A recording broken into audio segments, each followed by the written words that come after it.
conquête de la souveraineté passe avant tout par l'exploitation des ressources nationales au profit de nos populations.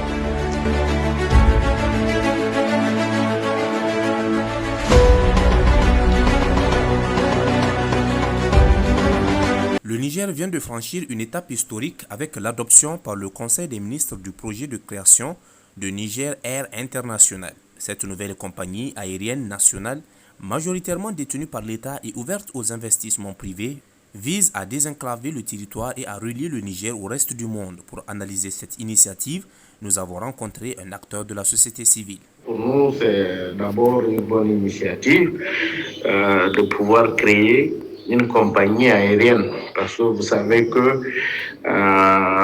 depuis 1993, le Niger ne disposait plus de compagnie aérienne nationale digne de ce nom. Parce que vous savez qu'à part après Air Niger, qui a vécu durant 27 ans, de 1966 à 1993, il n'y a pas eu de compagnie nigérienne, compagnie aérienne, comme on peut le dire. Vous savez aussi qu'après ça, il y a eu Niger Air qui a été créé. Mais Niger Air a été créé, mais créé seulement sur les papiers ou des trucs, mais on n'a pas quand même une compagnie en réalité. Et nous pensons que Niger Air International ne soit pas comme Niger Air qu'on avait connu en son temps, qui a été créé durant le régime de la 7e République.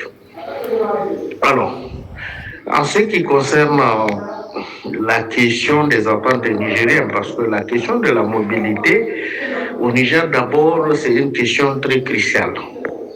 Est-ce que ça répond véritablement à 100% au désenclavement? Je peux dire en partie. En partie parce que, vous savez, au Niger, on a d'abord des difficultés à avoir des bonnes routes, ce qui permettrait, parce que la plupart des Nigériens et des Nigériennes utilisent surtout la voie terrestre. Et la voie terrestre, quand on regarde aujourd'hui, vous avez des chefs-lieux de département qui ne sont pas interconnectés au réseau routier national, par exemple à travers des routes goudronnées ou des routes bitumées. Et vous avez aussi beaucoup de communes, plusieurs communes, où on a des difficultés d'accès à ces communes-là. Donc, il reste toujours un problème de désenclavement de nos localités. Maintenant, par rapport à la question de fret, parce que cette compagnie permettrait non seulement de renforcer la mobilité interrégionale.